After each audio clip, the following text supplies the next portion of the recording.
जयगुरु मु देवराज वेलकम करछि my YouTube channel Devraj life vision.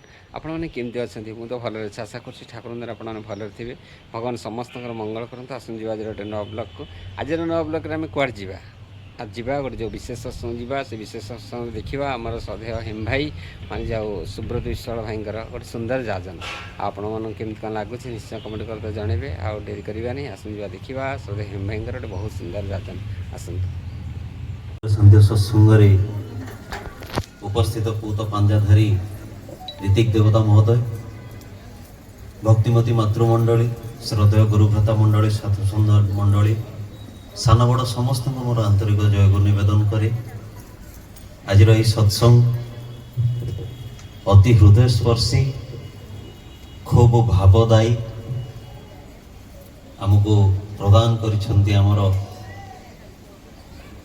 श्रद्धेय रमेश भाई जहाँकर ठाकुर प्रति व्याकुलता आज सत्संग भजन कीर्तन माध्यम भीतर देकी आम मैंने अनुभव करुले प्रति से प्राण सत कथा कहले मोर तो इच्छा होता आज भजन कीर्तन भितर ही सब किसी समापन करदे मुझे कहवाकू ठिया हेजी ठाकुरंकर कथा आज जो भाव एवं जो अवस्थार भजन कीर्तन हेजी से भावभूमि रे मो निजको रखिपारि कि नाही ए दीपद कथा भीतर मोर दे ता मो पई बहुत काठिकर पाठ तेबे ठाकुरंकर दया से जहा किछि कुहाई नहीं पारंती आज माने समस्ते रसभरा सत्संग टिकक प्राप्त होइचे रमेश भाई तांकर ए जे कनिष्ठ कन्या आज तार प्रथम जन्मवार्षिकी ए काली भली मने होची केते जल्दी वर्षे समय बीतीगला रमेश भाई घर को डाकी थिले जे हेम भाई टिके घर को आसीबे झियोटे हेची घरे टिके कथा हे जिवे एवं आज से कन्या रत्न पई ए सत्संग मनीष भाभी पारे ना जे प्रकृत रे मातृशक्ति की महान शक्ति एवं ए मातृशक्ति को सबुटु बेसी अवमानना ए माटा ही करे ठाकुर कहिले जे गोटे माँ ठारू जाति जन्मे आ वृद्धि पाए तेणु से जातिर जननी गोटे माँ ए पृथ्वी को तुलना करा जायछि गोटे माँ सहित गायटी को तुलना करा जायछि गोटे माँ सहित माँ से शब्द से भावार्थ जे केवल दबा शिखिछि नबा हुए तो तार जातक रे नाही सेतिबे ठाकुर कहले जेतले भल पाइबार कथा उठे से बापर छुआ प्रति नुह मार छुआ प्रति जो टाण से ही कथा उठे भगवान को प्राप्त हबार से जो किछि नियम अछि सती स्त्री स्वामी प्रति विषय लोकर विषय प्रति एवं मार छुआ प्रति ये तीनटा टाण एकाठी हेले जो टाण सृष्टि हुए से टाण रे जदि किए भगवान को स्मरण करे ताले से देखा दियंती तेणु ये जे मार छुआ प्रति जो टाण ठाकुर कहले माँ ए रकम रो गोटे शब्द जहा को उच्चारण करिबा मात्रे ही मनुष्यर जीवन रो कष्ट लाघव हुए बोधवे सेइथि पई हमकु टिके कष्ट हो हमको बोलो किलो बोलो हम गोटे पाटिरो बाहर कर दो बोलो बोली काई कहू की सिखैतिला हम को डॉक्टर कहितिला जे आज्ञा जेतेले कष्ट हो आलो बोलो बोली चित्कार करिवे आ आपनकर कष्ट नष्ट हो जिवो ये अंतरात्मा सृष्टि करिछि आज जीवन रे आमने समस्ते बहु दिग देकी गति करूचे किंतु ये जीवन रो उद्देश्य टिक को आमे केते अनुधावन करिके आगे चलीचे जीवन भितरे ए जे मानव जन्म पाइले जहा 84 लाख जोनि परे प्राप्त होई जे आज्ञा विश्वास करंतु हम जीवन ए प्रकार जे पाई सारिबा परे माया हमको भ्रमित करिके रखिछि ए जीवन बड़ विरह ए जीवन बड़ विरल केते केते कष्ट केते केते केते केते तपस्या बाप रे बाप ये सब चिंतार गंडीर बाहरे आज आध्यात्मिकतार स्पर्श ए मन पाइनी जदि ताहले ए जीवन रो मूल्य हुए तो से बुझी परिबो नाही आज जदि आम्मानकर जीवन रे मो कथा कहूची मो जीवन रे जदि ठाकुर न आसी थांते तले ए जीवन हुए तो एते मधुमय हेई न थांता जहा आज मु उपलब्धि करि पारुछि प्रति मुहूर्त रे संग साथी आ परिवेश को देखुची জীবনটা হাউତାশমୟ হইকি গতি করুଛି। ମଣିଷ ପ୍ରତିଟି ମୁହୂର୍ତ୍ତରେ ବଞ୍ଚିଲେ ମଧ୍ୟ ହୁଏତ ଇଚ୍ ଆଣ୍ଡ ଏଭ୍ରି ଡେ କୋଉ ନା କୋଉ କାରଣରୁ ସେ କହୁଛି ମଣିଷ ମରିଯାଆନ୍ତା ଭଲା, କିନ୍ତୁ ଗୋଟେ ଗୁରୁ ଭାଇର ଜୀବନରେ ଆପଣ ଏ ଶବ୍ଦ ପାଇବେନି ଯେ ମଣିଷ ମରିଯାଆନ୍ତା ଭଲା, ବରଂ ସିଏ କୁହେ ହେ ଠାକୁର ଯେ ପର୍ଯ୍ୟନ୍ତ ଅଛି ତୁମରି କର୍ମ ଯେପରି କରିପାରେ, ଏତିକି ଟିକେ ଆଶୀର୍ବାଦ ରଖନ୍ତୁ। ଏବଂ ଏଇ ପ୍ରେରଣାର ସହିତ ସେ ତାର ଦିନ ଆରମ୍ଭ କରେ, ଦିନ ଶେଷ କରେ ଏବଂ ଏଇ ପ୍ରଭୁଙ୍କର ଗୁଣକୀର୍ତ୍ତନ ଭିତର ଦେଇକି ତାର ପ୍ରତିଟି ଜୀବନ କେତେ ମଧୁମୟ ହେଇ ଉଠେ। ଆଜି ଆମମାନଙ୍କ ପାଖରେ ସେଇ ଜୀବନ ଯାହା ପରମ ପିତା କେତେ କଷ୍ଟ ସହ୍ୟ କରି କେତେ ପ୍ରାର୍ଥନା ପରେ ଏ ଆତ୍ମା ପାଇଛି, ତାଙ୍କୁ କେତେ ଆକୁଳ ବିକଳ ହେଇକି ଡାକିଛି, କିନ୍ତୁ ପାଇସାରିବା ପରେ ପ୍ରବୃତ୍ତିର ଲାଳସା, এই প্রবৃত্তি প্রতি আমମାନଙ୍କର মমতা, এই ইন্দ্রিয় পরবশ অবস্থাটা হি আমମାନଙ୍କର জীবনটাকে আজ ছারখার করে দଉଛି।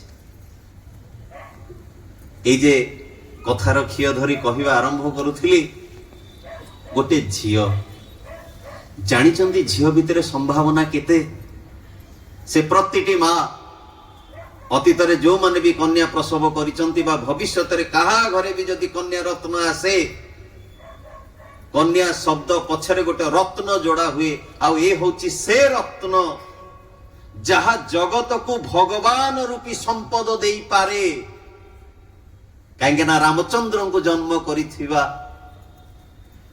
ସେଇ ମାତୃଗର୍ଭ ଧନ୍ୟା, ଶ୍ରୀକୃଷ୍ଣଙ୍କୁ ଜନ୍ମ କରିଥିବା ସେଇ ମାର ଗର୍ଭ ହିଁ କଣ ଆମେ ସମସ୍ତେ ଉପଲବ୍ଧି କରିଛେ।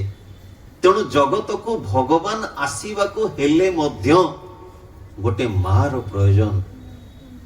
ତେବେ ଏଇ ଯେ ମାଟି ଜଗତକୁ ଆସେ, ଏଇ ଯେ ଛୋଟ ଝିଅ ରୂପରେ, ତା ଭିତରେ ଏଇ ମାତୃତ୍ୱ ଥାଏ ହିଁ।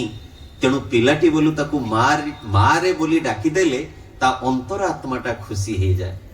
ଠାକୁର କହିଲେ ଯୋଉ ମୁହୂର୍ତ୍ତରୁ ଏଇ ଝିଅଟା ଭିତରେ ମାତୃତ୍ୱ ପ୍ରବେଶ କରେ, ଯୋଉ ମୁହୂର୍ତ୍ତରୁ ତା ଭିତରେ ଏଇ ଭାବ ସୃଷ୍ଟି ହୁଏ, ତାର କେଇ ବର୍ଷ ପୂର୍ବରୁ ତାକୁ ଏଇ ଭାବନା ଭିତରେ ରହିବାକୁ ହୁଏ ଯେ ପ୍ରକୃତରେ ସେ କିଏ।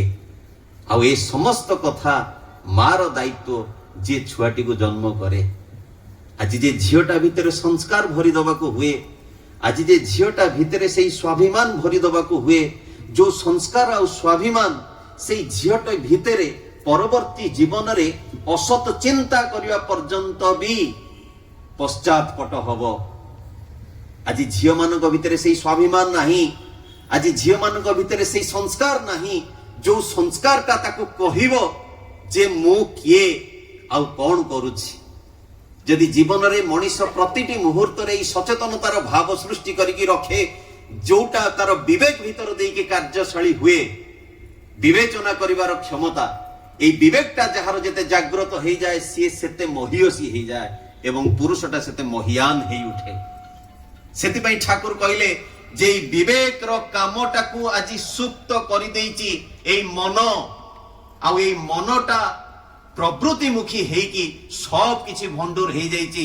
আর এই মনটাকু নিয়ন্ত্রণ করিবা পাই হেলে যাহা প্রয়োজন তা হচ্ছে বীজমন্ত্র। আর এই বীজমন্ত্রর মূর্ত প্রতীক হচ্ছেন ইষ্ট আদর্শ আচার্য বা গুরু, যাহাঙ্কর শরণাপন্ন হওয়া ভিতর দেখি মন নিয়ন্ত্রিত হুয়ে। যে নিয়ন্ত্রিত মন ভিতরে বিবেক পোষণ মিলে এবং বিবেক তার বিবেচনা করিবার ক্ষমতাটাকু জাগ্রত করে তোলে এবং এই জাগ্রত অবস্থা ভিতর দেখি মনিষ ভুল করে খুব কম হি। কণ করিবা উচিত থিলা তোর কেউঠি বা তোর রহিলা দোষ, এইটাকু যদি সুধারি ন নেউ জীবন সারা রহিব অবশোষ। এই অবশোষর ভাব সৃষ্টি হুয়ে না যদি মনিষ বীজমন্ত্র নেইকি চালে। ঠাকুরଙ୍କୁ সেদিন প্রশ্ন হয়েছে যে ঠাকুর ই কোন জন্ম দবা কোন কথা কোন? ঠাকুর কইলে জন্ম দবা মানে জমি উঠিবা, উপাদানর সঙ্গতি নেই। जो संगति जीवन उच्च व्यक्त होई हुए व्यक्ति ये यूनिवर्सिटी रे पाठ पढ़ेबे, सी जेएनयू रे पढ़ेबे, सी diploma degree MBBS whatever you do, certificate हजारे थाउ थिले थाउ पछे गुण हजार, चरित्र नथिले सबु असार। ଯଦି ଜୀବନରେ ଏଇ ଚରିତ୍ର ଟିକକ ନ ରୁହେ ଆଉ ଏଇ ଚରିତ୍ରଟା ଆସେ କେମିତି? ଠାକୁରଙ୍କୁ ପ୍ରଶ୍ନ ହେଲା ଯେ ଠାକୁର ପର୍ସନାଲିଟି ବୋଲି ଗୋଟେ ୱାର୍ଡ ଆମେ ୟୁଜ୍ କରୁଛେ, ଭାଇ ତାଙ୍କ ପର୍ସନାଲିଟି ଓଫ୍ ଆଟ୍ରାକ୍ଟିଭ। ଠାକୁରଙ୍କୁ ପ୍ରଶ୍ନ ହେଇଛି ଠାକୁର ବ୍ୟକ୍ତିତ୍ୱଟା କେମିତି ଜାଣିବା? ଠାକୁର 5ଟା ଜିନିଷ ଦେଲେ, ହେଲେ 5ଟା ଜିନିଷ ଭିତରେ ଦେଇକି ବ୍ୟକ୍ତିତ୍ୱ ଜଣା ପଡେ। ସର୍ବପ୍ରଥମେ ତା ଭିତରେ ଦେଖିବୁ ବାପା ମାଙ୍କ ପ୍ରତି ଶ୍ରଦ୍ଧା କେମିତି। ଇଏ ଛୁଆଟି ଦେଖିବ କୋଉ ମାଧ୍ୟମରେ? ବାପା ମା ତାର ଜେଜେବାପା ଜେଜେମାଙ୍କୁ ଶ୍ରଦ୍ଧା କରୁଛନ୍ତି କେମିତି। ଯଦି ଛୁଆଟି ତାର ବାପା ମାଙ୍କୁ ଜେଜେବାପା ଜେଜେମା ପ୍ରତି ଶ୍ରଦ୍ଧା ଦେଖେ ତାହେଲେ ସେ ଶିଖିବ। ଠାକୁର କହୁଛନ୍ତି ସର୍ବପ୍ରଥମ ପରିଚୟ ବାପା ମାଙ୍କ ପ୍ରତି ଶ୍ରଦ୍ଧା। ଦ୍ୱିତୀୟ ହଉଛି ଅବଜରଭେସନ କାପାସିଟି, କୌଣସି ଜିନିଷକୁ ପର୍ଯ୍ୟବେକ୍ଷଣ କରିବାର କ୍ଷମତାଟା ତାର କେମିତି। ଆଜି ଆମେ କୌଣସି ଜିନିଷକୁ ଅବଜର୍ଭ ହିଁ କରିପାରୁନା। ଆମେ ପଦେ ଶୁଣୁ ଶୁଣୁ ସେ ଯୋଉ ନଈ ନ ଦେଖୁଣୁ ନଙ୍ଗଳା ଅବସ୍ଥା, ଇଏ ଆମେ ନଈ ତ ଦେଖିନେ କେବେ ନଙ୍ଗଳା ବହୁତ ହଉଛେ, କିନ୍ତୁ ଯାହାକୁ ଦେଖିବ ସିଏ ବ୍ୟସ୍ତ ବିବ୍ରତ। ଆରେ ରହିଥା ଟିକେ, ଥୟ ନାହିଁ, ଅନ୍ୱେଷଣ ନାହିଁ। କଣ ରେଜଲ୍ଟ ଖରାପ ହେଇଗଲା, କୋଉଠି ଦିଅ ମତେ ଦୌଡ଼ି ଦେଇଦିଅ, କୋଉଠି ଟିକେ ଆଜବେଷ୍ଟଟା ଛାତ ପଇଲାନି ତାଲା ପକେଇ ଦିଅ, ନାଇଁ ଘଷେଇ ଦିଅ। ମୁଁ ଏଇ କିଛି ଦିନ ତଳେ ବିଜେପି କଲେଜର ସାଇଡ ଗଳିକି ଟିକେ ପଳେଇଲି ଟିକେ ହାଲକା ହବା ପାଇଁ। ହଠାତ୍ ଗୋଟେ ବରଗଛ ତଳେ ଦେଖିଲା ବେଳକୁ ମାନେ କୋଉ ଦେବାଦେବୀଙ୍କୁ ଆଉ ଛାଡିବା ଆଜ୍ଞା, କାହାକୁ ଛାଡିବା? ସମସ୍ତେ ସେଠି ଗଦା ହେଇଛନ୍ତି। କଷ୍ଟର ବିଷୟ ଏଇଆ ଯେ ସେଇ ଫଟୋ ଗୁଡ଼ିକ ଆଉ ସେ କାଚ ଗୁଡ଼ିକ ଉଠେଇବା କଣ୍ଡିସନରେ ବି ନଥିଲେ। এই প্রকার আমি আমার ভগবানকে রখু। তো অবজরভেশন দরকার লাইফরে। পিলাটি পাঠ পড়ুছি, সব কিছু জিনিস করুছি। আজ একদম এই দরটি কথা বেলু ঠাকুর কহিলে পিলাটি 3 মাস হওয়া পরঠু হি অবজরভেশন চালছি, তার রিসেপ্টিভিটি হচ্ছে, তার গ্রহণ ক্ষমতা জাগ্রত হয়ে যাই তা ভিতরে। আজ সেই ছোট শিশুটাকে যত্নর সহিত বঢ়াইবাকু হব 5 বর্ষ যাইকে বাপা মাঙ্কর দায়িত্ব। জন্ম নবার বর্ষে হয়ে গলেনি, কনসিভ করিবার 3 মাস পরঠু আরম্ভ হয়েছি তার। ইয়ে বর্ষে সিয়ে আউ 6 মাস কি 7 মাস অলরেডি হয়ে গলেনি এতিকি দিন। আউ 5 বর্ষ ভিতর যেতিকি দিন পড়াইলা আউ যেতিকি মাইনস আছে, সেতিকি দিন বাপা মাঙ্কর দায়িত্ব যে পিলাটি যাহা কিছু চিন্তা কর, যাহা দেখে ছোট পিলা বড় কিনলি দেখନ୍ତି। এই অবজরভেশন ক্যাপাসিটি কু গ্রোন অপ হব, তাকে বিকৃত করলে হবনি। সময় কম, চটাপট কই দউছি, এসবুক আলোচনা করিবার সৎসঙ্গর সময় সাপেক্ষ। দ্বিতীয়রে আসুছি যে গোটে ব্যক্তি কেতে ত্বরিত বেগরে কামটাকে করুছে। আপন জনক গোটে কাম কহিবে, বজারু আসিলা বেলে বি সে সেই কামটা করুথব। আরে পানি বালটি আইলু, হ্যাঁ যাଉଛି। 4 থর কহিলা পরে তা মাইন্ড রে আক্টিভেট হব, ওহো পানি বালটি, আচ্ছা আচ্ছা হও হও। অধা বাট যাইকি পুଣି পচারিব, কোন পাই কইতল? পানি বালটি। আহ এই তো হও, ঠিক আছে। নাই, এথিরে ব্যক্তিত্ব ঢিলা হুয়ে। ঠাকুর কইলে দীর্ঘ সূত্রিতা আম সমস্তঙ্গ ভিতরে ভরি আছে। কাল করে সো আজ কর, আজ করে সো অব। এটা আমি শুনিলে যাহা কালি করিয়ার আছে তাহা আজি কর, যেটা আজি করিয়ার আছে সেটা এবে কর। আমি দোহা বদলাই ଦେଇଛେ। যাহা এবে করিয়ার আছে তাকে পরকু রখ, যাহা পরর আছে তাকে কালি দেখিয়া। জীবন কোন বিতি যাଉଛି? এক বার जो आए जवानी फिर कोन जाए, जवानी फिर ना आए। तेणु যৌবন ए भाईवा कोन से घटना काची देई जाओ। आउ कोन बड़ बयस थिला बेले जहा खाई देबी ना, किए जानिछि आउ कोन हबो। ए कोन हबो बोली भाबी कि जो अखाद्य खाई देली, ता 30 वर्षर जीवन माटी। ए कथा बुझेबो कि? सेतिबाई चतुर्थरे ठाकुर कहउचंती आत्म संयम। जे गोटे व्यक्ति भितर संयमता अछि कि नाही। अनेक व्यक्ति देखिबे खाली जदि बाक संयम टिके आमे कर दो, खाली बाक संयम कथा कहिबारे जदि टिके संयम रखि दो, मु भाबुची मनीष जीवन रो 80% प्रॉब्लम आज्ञा पड़े। स्त्री खुंटा मारी गोटे कहि देला, स्वामी रागी की पुरुषत्व देखै किछि कहि देला, परिवेश भितरे गोटे बढ़िया रील्स टे जने पठेइथिला, से गाड़ी नहीं जाउची, कार वाला डाहाण पट डोर खोलिला तो साइकिल वाला टा अटकी गला। कार साइकिल को देखी तो रोबाब दब, स्वाभाविक कथा। ଗାଡ଼ିରୁ ଓହ୍ଲେଇ ପଡ଼ିବ କ'ଣ କ'ଣ ଇଏ ଦେଖିପାରୁନ କାରଟା ଆମ କରିଥିଲି ଇଏ ଟିକେ ବୟସରେ ଅଧିକ, ସିଏ ଟିକେ ଯୁବକ ବୟସ କାର ବାଲା। ଇଏ ସେଠୁ କହୁଛି ଆଜ୍ଞା ଭୁଲ ହେଇଗଲା। ରୋଡ ସାଇଡରେ ଜଣେ ଠିଆ ହେଇଛି, ସେ ପଳେଇ ଆଇଲା, କହିଲା ଆଜ୍ଞା ମଉସା ତମେ କାହିଁ ଭୁଲ ମାଗୁଛ, ମିଶି ଯାଉନ ଧୋଇଦବା ଏଇଠି। ଭୁଲଟା ତାର, ଡାହାଣ ପଟ ଡୋର ସିଏ ଖୋଲିଛି, ସାଇକେଲ ତମେ କଣ ବାଡ଼ିଲ, ତମେ ଖାଲି କୁହ ମୁଁ ଏଇଠି ଶିଖିଦବା, କିଛି ଅସୁବିଧା ନାହିଁ। ସେ ବ୍ୟକ୍ତି ଜଣକ କିନ୍ତୁ କହୁଛି ନାଇଁ ବାବା ତମେ ଏମିତି ହୁଅନି, ଏତେ ବ୍ୟସ୍ତ ହୁଅନି, ଆଜ୍ଞା ମୋ ଭୁଲ। ସେଠୁ କାର ବାଲା କହୁଛି ହଉ ଖାଲି ଭୁଲ ମାଗିଲି ବୋଲି ଛାଡ଼ିଦେଲି, ନହେଲେ ଚିହ୍ନିଥାନ୍ତୁ ମୁଁ କିଏ, ତୁ ଚିହ୍ନିନୁ ମୁଁ କିଏ। କାହିଁକିନା ଆମେ ରାଗିଲା ମାନେ ଗୋଟିଏ ଡାଇଲଗ କହୁ, ତୁ ଚିହ୍ନିନୁ ମୁଁ କିଏ। ସତିକି ଆମେ ହରି ବ୍ରହ୍ମା ବିଷ୍ଣୁ ସମସ୍ତେ ଗୋଟିଏ ଡାଇଲଗ, ତୁ ଚିହ୍ନିନୁ ମତେ। ଆରେ ତତେ ଚିହ୍ନିବା କଣ ଦରକାର, ତୁ କିଏ। ତେଣୁ କାର ବାଲା ପଳେଇଲା। ସେ ରାସ୍ତା ସାଇଡରେ ଯୋଉ ଯୁବକଟି ଥିଲା ସିଏ ଆସିକି ପଚାରୁଛି ଆଜ୍ଞା ଆପଣଙ୍କର ତ ଭୁଲ ନାହିଁ, ଡାହାଣ ପଟ ଡୋର ସିଏ ଖୋଲିଲା, ଆପଣ କଣ ପାଇଁ ଭୁଲ ମାଗିଲେ। ନା ଆଜ୍ଞା ଭୁଲ ମାଗିଦେଲେ ଯଦି ଗୋଟେ ଝଗଡା ଥମି ଯାଉଛି ତାହେଲେ ଅସୁବିଧା କୋଉଠି। ନା ଭୁଲ ମାଗିବାଟା ଦୁର୍ବଳତା, ଭୁଲ ସିଏ କରିଛି। ସେତେବେଳେ ସେ ହସି କହୁଛନ୍ତି ବାବାରେ ମୁଁ ତ ଭାବୁଛି ମୁଁ ଠିକ କରିଛି, ଯଦି ଭୁଲ ମାଗି ଝଗଡାକୁ ଟାଳି ଦିଆଯାଏ ତାହେଲେ ଭଲ, ଖରାପ କଣ। ନା କଣଟା ଅସୁବିଧା ହେଇଥାନ୍ତା, ନା ତୁ କହ କଣ ଅସୁବିଧା ହେଇଥାନ୍ତା, ନା ଯାହା ହେଇଥାନ୍ତା ଦେଖା ଯାଇଥାନ୍ତା। ତମେ କାମକୁ ନୁହଁ ବୋଲି ସେ ତାକୁ କହୁଛି। ସେ ଲୋକଟି ସେ ପର୍ଯ୍ୟନ୍ତ ସାଇକେଲରେ ବସିକି ଯାହା କଥା ହଉଥିଲା, ତାପରେ ସାଇକେଲରୁ ଓହ୍ଲେଇ ଦେଇ, ମାନେ ସିଟ୍ ଉପରେ ବସି ଗୋଡଟା ଲଗେଇ କଥା ହୁଅନ୍ତିନି, ଓହ୍ଲେଇ ଦେଇ କହିଲା ମର୍ଡର କେସରେ ଏବେ ଜେଲରୁ ଫେରିଛି। ତୋରି ଭଳିଆ ଯୁବକ ବୟସରେ ଏମିତି ଉତ୍ତେଜିତ ମସ୍ତିଷ୍କରେ ଝଗଡା କରିଦେବି, ଯାହା ହବ ଦେଖାଯିବ କହିକି ଝଗଡା ଏ ରୂପ ନେଲା, ମର୍ଡର କେସରେ 17 ବର୍ଷ ଜେଲ କାଟିକି ଯାଇଛି। ଯଦି ସେଇଦିନ ରାଗି ନଥାନ୍ତି 17 ବର୍ଷ ଜେଲରେ ରହିବାକୁ ପଡିନଥାନ୍ତା।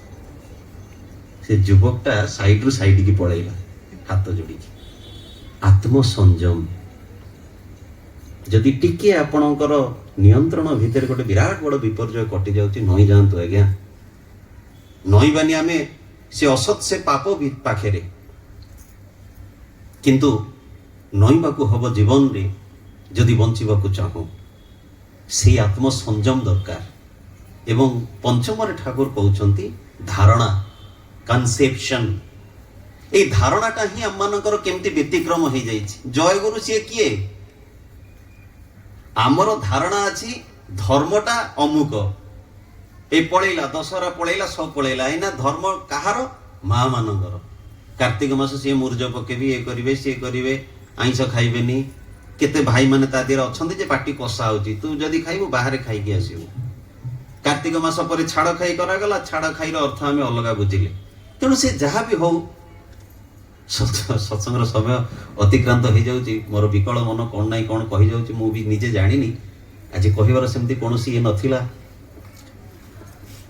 ଶେଷ କଥାକୁ ମୋର ଆସୁଛି ଯେ ଜୀବନରେ ଏଇ ଯେ ଜନ୍ମ ପାଇଛେ, ଯଦି ଶ୍ରୀ ଶ୍ରୀ ଠାକୁର ଅନୁକୂଳ ଚନ୍ଦ୍ରଙ୍କର ଶରଣାପନ୍ନ ହେଇ ଆମେ ସାରା ଜୀବନ ତାଙ୍କର କହିଥିବା ପଥକୁ ଅନୁସରଣ କରି ଚାଲୁ, ତାହେଲେ ବ୍ୟକ୍ତିତ୍ୱଟା କେମିତି ଭାବରେ ସ୍ଫୁରିତ ହୁଏ ମଣିଷ ନିଜେ ବି ଜାଣିପାରେ ନା। ତାର ବାପା ମାଙ୍କ ପ୍ରତି ଶ୍ରଦ୍ଧା, ତାର ଅବଜର୍ଭେସନ କାପାସିଟି, ତାର ଆତ୍ମନିୟନ୍ତ୍ରଣ, ଆତ୍ମସଂଯମ, ତାର ସେ କନସେପସନ, ତାର ଇଚ୍ ଆଣ୍ଡ ଏଭ୍ରିଥିଙ୍ଗ ସୋ ମୋଟୋ ଡେଭଲପ ହୁଏ ତା ଅଜାଣତରେ। କାହିଁକିନା ଠାକୁର ହଉଛନ୍ତି ଏ ରକମର ଗୋଟେ ଅପରିମେୟ ଶକ୍ତି, ଯାହାଙ୍କର ବୀଜମନ୍ତ୍ର ଆମ ଭିତରେ ଅନୁପ୍ରବିଷ୍ଟ କରିବା ଭିତର ଦେଇକି ଏବଂ ପ୍ରତିନିୟତ ଇଷ୍ଟବୃତ୍ତି ଭିତର ଦେଇକି ସେ ବୀଜମନ୍ତ୍ରକୁ ଚାର୍ଜ କରିବା ଭିତର ଦେଇକି ଏବଂ ସପ୍ତାହକୁ ଅନ୍ତତଃ ପକ୍ଷେ ଥରେ এই ସତ୍ସଙ୍ଗର ଆଶ୍ରୟ ନବା ଭିତର ଦେଇକି ମଣିଷର ଚରିତ୍ରଟା ତାର ଅଜାଣତରେ ତିଆରି ହେଇଯାଏ। ମନ୍ଦ ପ୍ରତି ତାର ବିରକ୍ତିର ଭାବ ଆସେ, ସତ୍ ପ୍ରତି ତାର ଆଗ୍ରହ ଆଉ ଉତ୍ସାହ ବଢିଯାଏ। ଆଉ ଏଇ ଭାବଟା ହିଁ ତାକୁ ପ୍ରତିକୂଳ ପରିସ୍ଥିତିରେ ଲଢିବାର କ୍ଷମତା ଦେଇଦିଏ। ଏଇ ଭାବଟା ହିଁ ତାକୁ 5 ଜଣଙ୍କ ଭିତରେ ନିଆରା ଗୋଟେ ମଣିଷ କରି ଠିଆ କରାଏ। ଆଉ ଏଇ ଭାବଟା ହିଁ ଜୀବନର ସେ ସମସ୍ତ ଅଭାବକୁ କାଟିକି, ଜୀବନର ସମସ୍ତ ଦୁଃଖକୁ ନଷ୍ଟ କରିକି সেই তেল ঠোপাଏ তেল আজ্ঞା ଯେମିତି ବାଲ୍ଟିଏ ପାଣିକୁ ଅତିକ୍ରମ କରି ତାର ଉପରେ ଭାସେ, এই ଭାବଟା ସେମିତି ସବ କିଛି ବାଧାକୁ ଅତିକ୍ରମ କରି ଉପରେ ଭାସି ଉଠେ। ସେତେବେଳେ ମଣିଷ ସୁଖ ଶାନ୍ତି ଆନନ୍ଦ ଉନ୍ନତି ଆଉ ବୁଝିପାରେ ଯେ ପ୍ରକୃତରେ ମଣିଷର ଜୀବନର ସାର୍ଥକତାଟା କେଉଁଠି। ତେଣୁ ଆଜି ରମେଶ ଭାଇ ଏଇ ଯେ ବ୍ୟାକୁଳତାର ସହିତ ଏଇ ସତ୍ସଙ୍ଗ ନିବେଦନ କରିଛନ୍ତି, এই যে কন্যা রত্ন প্রাপ্ত হয়েছে, যাহার প্রথম জন্ম বার্ষিকর সৎসঙ্গটা এত সুমধুর হয়েছে, মু আশা করিবি সেই বাপা মাঙ্ক পাখে সেই রমেশ ভাই এবং ভাউজঙ্ক পাখে যে টিকে আজ্ঞা ইষ্টনিষ্ঠ হয়ে তাকে বঢ়াইবে। সন্তান চর্যার বহিটিকু ভাউজ নিহাতি ভাবে পড়িবে, নচেত শুধু সৎসঙ্গ দেই দেই মনে মনে ভাবিলে যে ঝিওর সব হব তা কিন্তু হুয়েনি। এই ঝিও ଆପଣଙ୍କର ସେବା ସହଚର୍ଯ୍ୟ ପାଇ, ଆପଣଙ୍କର ମମତା, ଆପଣଙ୍କର ଶ୍ରଦ୍ଧା, ଆପଣଙ୍କର ସଂସ୍କାର ପାଇ କାଲିକି ହୁଏତ ଗୋଟେ ମହାପୁରୁଷକୁ ଆବାହନ କରିଦେଇପାରେ। এই ଭାବନା ନେଇ ଆପଣ ଲାଗି ପଡ଼ନ୍ତୁ, ବାକି ସବୁ କାମ ଠାକୁର କରେଇ ନେବେ। ତେବେ ସର୍ବପରିଶେଷରେ ସମସ୍ତଙ୍କର ସର୍ବବିଧ ମଙ୍ଗଳ କାମନା କରିବା ସହିତ ମୋର ବକ୍ତବ୍ୟ ସାଙ୍ଗ କରି ବନ୍ଦେ ପୁରୁଷୋତ୍ତମ। ଆଜିର ବ୍ଲଗ୍ ତ ଆମେ ଦେଖିଲେ କେମିତି ସଦା ହେମ ଭାଇଙ୍କର ବହୁତ ସୁନ୍ଦର ଯାଜନ। ଆପଣଙ୍କୁ କେମିତି କ'ଣ ଲାଗିଲା ନିଶ୍ଚୟ କମେଣ୍ଟ କରି ଜଣାଇବେ। ପୁଣି ଦେଖା ହେବ ଗୋଟେ ନୂଆ ବ୍ଲଗ୍ ରହୁଛି। ଆପଣମାନଙ୍କୁ ପ୍ରିୟ ଦେବରାଜ ନମସ୍କାର, ଜୟ ଜଗନ୍ନାଥ, ଜୟ ଗୁରୁ।